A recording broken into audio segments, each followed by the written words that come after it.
Assalamualaikum warahmatullahi wabarakatuh. Hai teman-teman semua.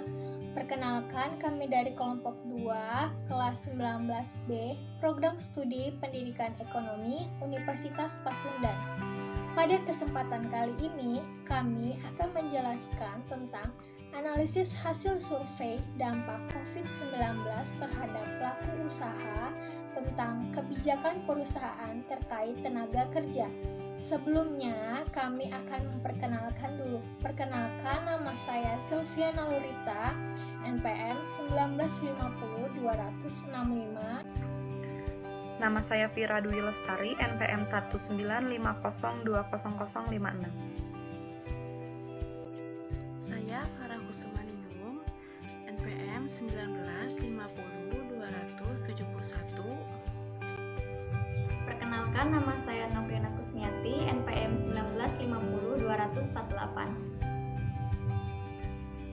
Perkenalkan, nama saya Susi Arisa, NPM 1950-274. Halo, perkenalkan nama saya Reza Febrianti, NPM 1950-273.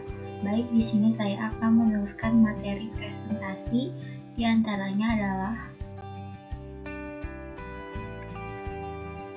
Tenaga kerja perusahaan berdasarkan pada Undang-Undang Nomor 13 yang diterbitkan pada tahun 2003 memberi definisi yang cukup konkret. Dalam undang-undang tersebut dijelaskan jika tenaga kerja adalah seseorang yang memiliki kemampuan untuk bekerja, membuat atau menyediakan barang maupun jasa. Dijelaskan lebih dalam pula jika tenaga kerja ini menghasilkan jasa atau barang untuk kebutuhan banyak pihak, dimulai dari kebutuhan sendiri atau kebutuhan tenaga kerja tersebut, juga kebutuhan masyarakat luas. Semakin kesini, aturan mengenai tenaga kerja semakin kompleks, dengan harapan meningkatkan kesejahteraannya. Adanya klasifikasi terkait tenaga kerja secara umum merupakan bagian yang sangat penting di dalam perusahaan. Yang pertama, klasifikasi menurut jumlah penduduknya. Klasifikasi atau golongan dari tenaga kerja terbagi ke dalam beberapa poin. Pertama, dilihat dari jumlah penduduknya. Seseorang bisa disebut sebagai tenaga kerja ketika memang mau dan mampu untuk bekerja. Tidak hanya itu, karena akan diikuti persyaratan mengenai batasan usia, yakni minimal 15 tahun dan maksimal 64 tahun. Yang kedua, ada klasifikasi berdasarkan batas kerja. Dilihat dari segi batas kerja, maka akan dipisahkan tenaga kerja berdasarkan usianya, sehingga anak-anak nantinya tidak bisa disebut sebagai tenaga kerja. Secara khusus dalam undang-undang disebutkan jika tenaga kerja memiliki usia antara 15 sampai 64 tahun. Sedangkan untuk orang di usia 10 tahun ke bawah tidak bisa disebut sebagai tenaga kerja. Yang ketiga, ada klasifikasi dari segi keahlian. Apabila dilihat dari segi keahlian, maka tenaga kerja ini kemudian terbagi menjadi 3 golongan atau 3 jenis. Pertama adalah tenaga kerja terdidik yang dibuktikan dengan ijazah, sehingga keahlian yang dimiliki didapat dari sekolah. Contohnya bisa dari dokter, perawat, pengacara, dan juga guru. Selanjutnya akan dijelaskan oleh saya sendiri. Perusahaan terkait tenaga kerja. Ada beberapa perusahaan yang mengambil kebijakan terkait tenaga kerja di tengah pandemi COVID-19. Yang pertama, pengurangan jam kerja. Ada 24,59% perusahaan di Indonesia mengambil kebijakan tersebut, tetapi perusahaan itu masih beroperasi seperti biasanya. Yang kedua yaitu perusahaan mengalami peningkatan jam kerja sebanyak 24,85% perusahaan di Indonesia mengambil kebijakan tersebut karena mereka beroperasi melebihi kapasitas sebelum COVID-19. Yang ketiga yaitu adanya perusahaan yang mengambil kebijakan tenaga kerja dirumahkan atau tidak dibayar sebanyak 14,04% perusahaan yang ada di Indonesia. Tetapi perusahaan itu masih beroperasi dengan menerapkan WFH. COVID-19 dan penerapan pembatasan sosial berskala besar atau PSBB untuk menahan laju penyebaran coronavirus berimbas kepada aktivitas dunia usaha. Sejumlah perusahaan melakukan penyesuaian dari sisi operasional untuk menjaga keberlangsungan bisnisnya selama pandemi. Melalui gangguan ekonomi yang masif, saat ini akibat COVID-19 yang mempengaruhi dunia, tenaga kerja sebesar 3,3 miliar. Pengurangan tajam dan tidak terduga dalam kegiatan ekonomi menyebabkan penurunan drastis dalam lapangan kerja, baik dalam hal jumlah pekerja dan jam kerja agregat. Kegiatan ekonomi di seluruh sektor telah sangat dibatasi di banyak negara, menyebabkan penurunan tajam dalam aliran pendapatan. Untuk banyak sektor usaha, Badan Pusat Statistik atau BPS dalam surveinya menyebutkan ada beberapa kebijakan yang dilakukan perusahaan terhadap tenaga kerja selama PSBB berlangsung.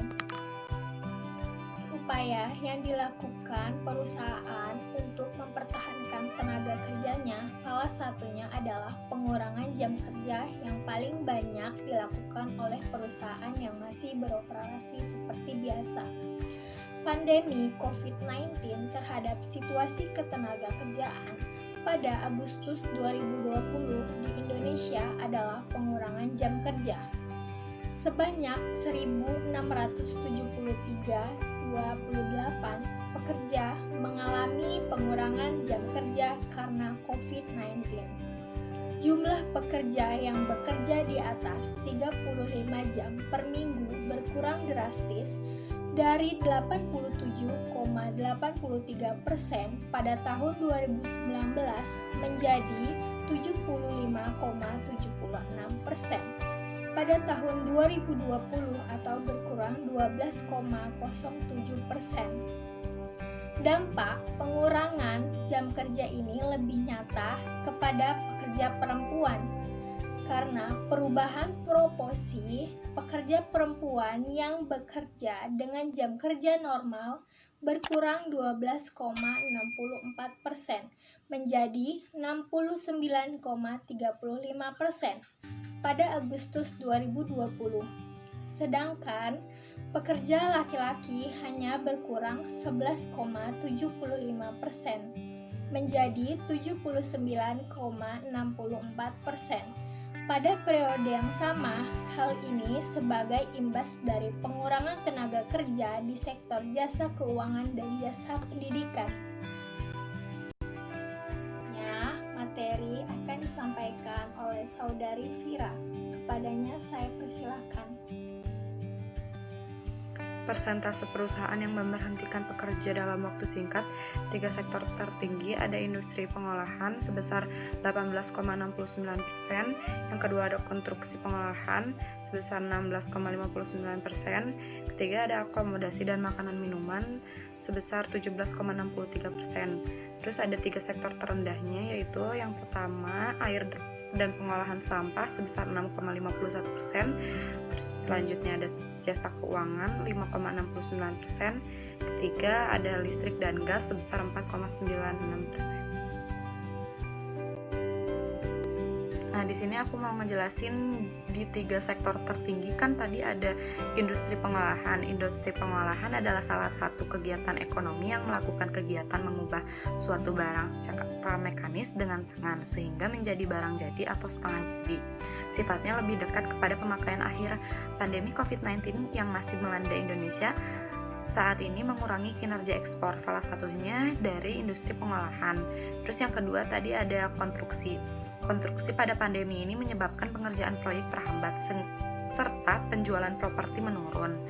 Proyek besar dan pengerjaan proyek yang didapatkan tidak berjalan mulus pada saat pandemi. Terus yang ketiga ada akomodasi makanan dan minuman yang udah dijelasin sama kelompok 1 sebelumnya. Pada saat pandemi ini akomodasi makanan dan minuman sangat berimbas karena selalu berhubungan dengan interaksi antar manusia.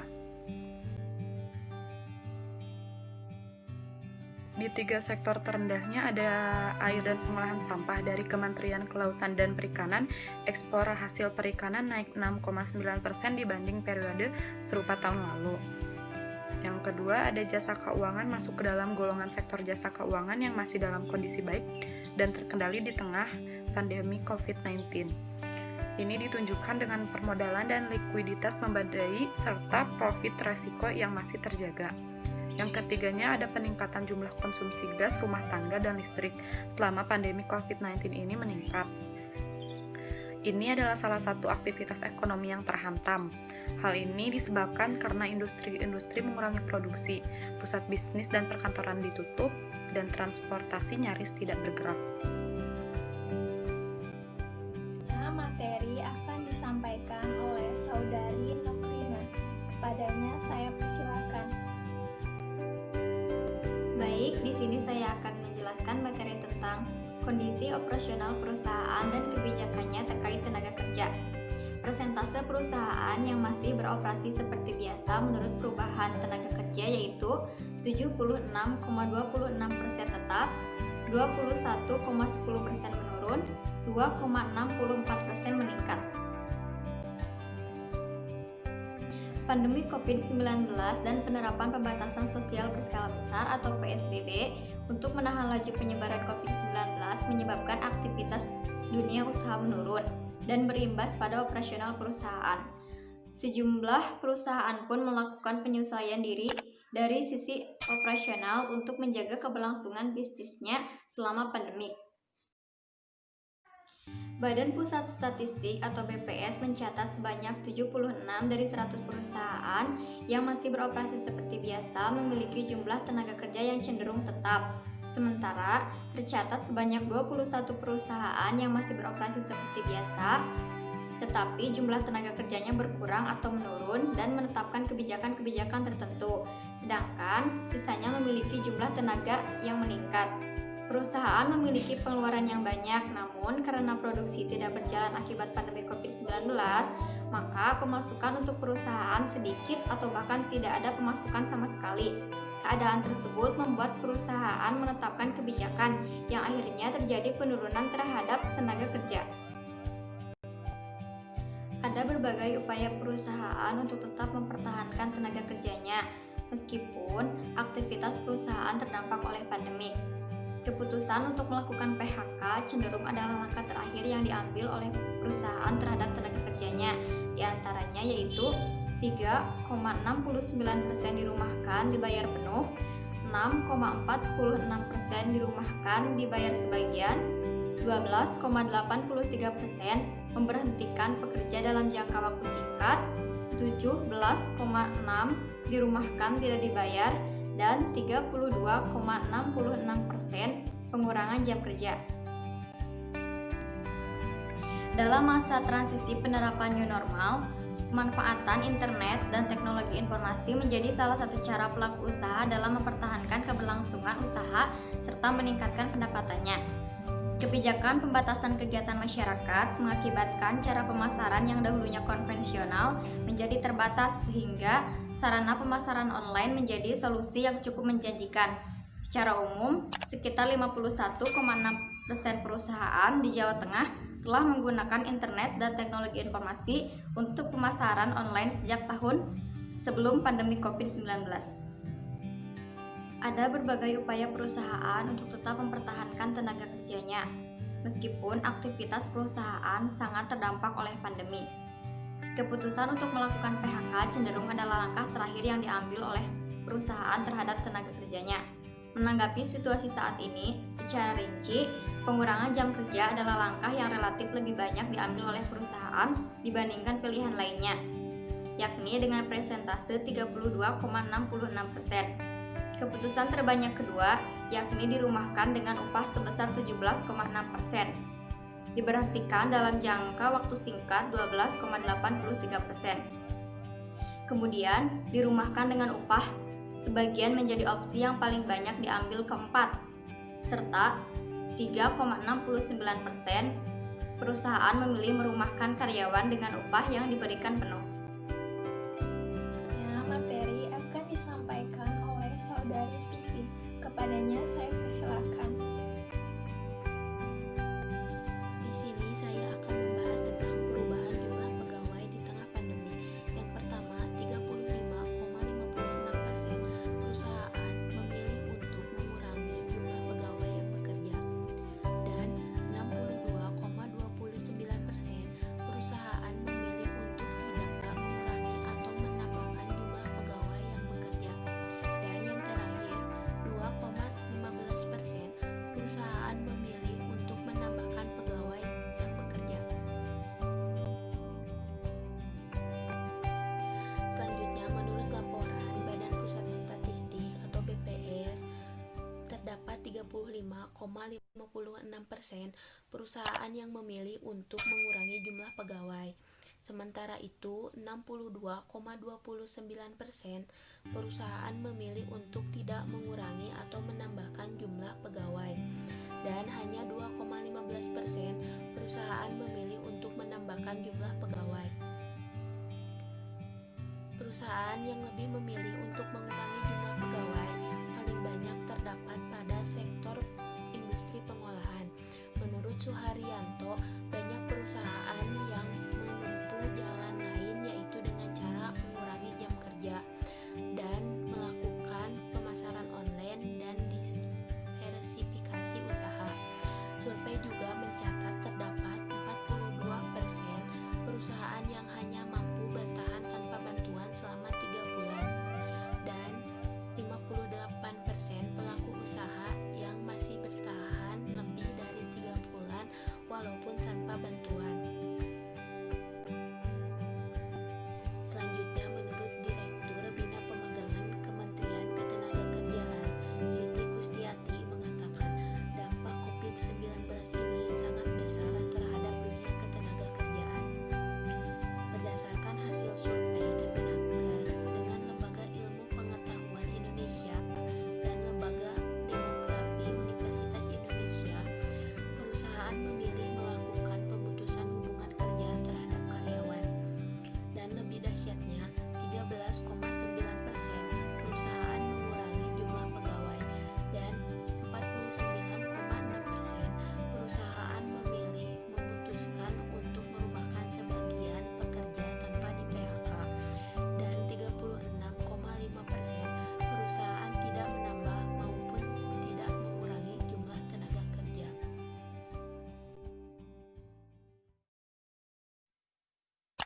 Selanjutnya, menurut Semeru Research Institute, lembaga independen yang melakukan penelitian dan kajian publik pada Agustus 2020, merilis catatan kebijakan mereka yang berjudul Mengantisipasi Potensi Dampak Krisis Akibat Pandemi COVID-19 terhadap Sektor Ketenagakerjaan. Dalam catatan ini, mereka menggarisbawahi setidaknya ada 2 implikasi krisis ekonomi yang dialami Indonesia pada sektor ketenagakerjaan. Yang pertama, peningkatan jumlah pengangguran, dan yang kedua, perubahan lanskap pasar tenaga kerja pasca krisis. Yang pertama, ada pengangguran meningkat. Terhambatnya aktivitas perekonomian secara otomatis membuat pelaku usaha melakukan efisiensi untuk menekan kerugian. Akibatnya banyak pekerja yang dirumahkan atau diberhentikan. Berdasarkan data Kementerian Ketenagakerjaan, pada 7 April 2020, akibat pandemi COVID-19 tercatat sebanyak 39.977 perusahaan di sektor formal yang memilih merumahkan dan melakukan PHK terhadap pekerjanya. Total ada 1.010.579 orang pekerja yang terkena dampak ini. Sementara itu, jumlah perusahaan dan tenaga kerja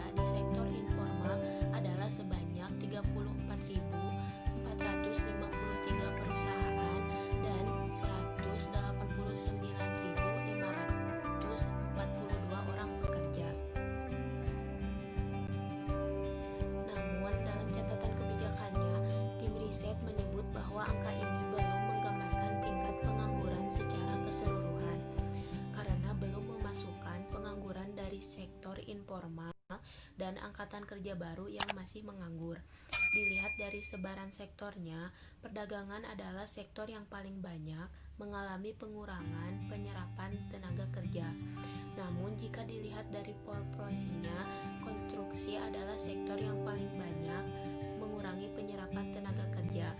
Meski demikian, ada sektor-sektor yang diperkirakan masih menyerap tenaga kerja, seperti jasa pendidikan, informasi dan komunikasi, jasa kesehatan, kegiatan sosial, serta jasa keuangan dan asuransi. Selanjutnya yang kedua ada pasar tenaga kerja pasca krisis. Tim riset Semeru menyebutkan setidaknya ada 4 poin utama yang mendorong terjadinya perubahan lanskap pasar tenaga kerja pasca krisis ekonomi dan pandemi COVID-19 ini. Yang pertama, tingkat penyerapan tenaga kerja tidak akan sebesar jumlah tenaga kerja yang di PHK. Selisih tenaga kerja yang tidak terserap ini akan masuk ke dalam golongan pengangguran. Kemungkinan besar pengangguran ini akan bekerja pada sektor-sektor informal. Yang kedua, perusahaan hanya akan merekrut tenaga kerja yang memiliki produktivitas tinggi dan mampu mengerjakan beberapa tugas sekaligus. Sebagai contoh, usaha perhotelan hanya akan merekrut tenaga kerja yang memiliki kemampuan manajerial dan juga bisa melayani tamu di bagian restoran. Yang ketiga, lapangan usaha yang akan berkembang pasca pandemi COVID-19 ini adalah usaha yang berhubungan dengan teknologi. Tenaga kerja yang dibutuhkan juga akan tenaga kerja yang memiliki kemampuan di bidang teknologi. Yang keempat, sistem alih daya dan pekerja kontrak akan lebih diminati oleh pelaku usaha, sebab keduanya memberikan fleksibilitas tinggi kepada perusahaan dalam hubungan dengan tenaga kerja. Perubahan jumlah pegawai di tengah pandemi. Persentase perusahaan yang mengurangi pegawai di tengah pandemi, yaitu 52,23% industri pengolahan, 51,7% konstruksi, 50,52% akomodasi, makan dan minum, 18,79% air dan pengelolaan sampah, 18,26% jasa keuangan, 15,30% listrik dan gas. Perbandingan jumlah UMK 33,23% merupakan pengurangan jumlah pegawai relatif lebih banyak terjadi pada usaha menengah dan usaha besar, serta perbandingan dari usaha besar mencapai 46,60% UMB. Perubahan jumlah pegawai di tengah pandemi. Menurut hasil survei Badan Statistik Pusat atau BPS, perusahaan mengalami penurunan pendapatan banyak, termasuk pengusaha besar atau UMB, yang mengambil langkah pengurangan jumlah pegawai mencapai 46,60% dari total perusahaan yang disurvei. Persentase ini lebih banyak dibandingkan UMK yang mencapai 33,23%. Survei BPS mengungkap, usaha menengah kecil paling banyak mengalami penurunan pendapatan akibat pandemi COVID-19, sekitar 84,20%, sedangkan usaha menengah besar sekitar 82,29%. Kemudian, pengusaha yang paling parah terdampak COVID-19 ada 3 sektor atau bidang usaha. Akomodasi dan makan minum 92,47%, jasa lainnya 90,90%, transportasi dan pergudangan 90,34%. Perusahaan mengalami penurunan pendapatan paling dalam berada di Provinsi Bali, yaitu 92,18%, D. Daerah Istimewa Yogyakarta 89,69%, DKI Jakarta 86,55%, dan Banten 86,91%. Kalau pendapatan perusahaan anjlok, otomatis harus ada dikorbankan. Salah satunya mengambil kebijakan soal tenaga kerja. Teman, itulah materi yang bisa kami sampaikan. Semoga materi itu bisa bermanfaat untuk semuanya. Mohon maaf apabila ada kata-kata yang salah atau kurang berkenan. Saya akhiri. Wassalamualaikum warahmatullahi wabarakatuh.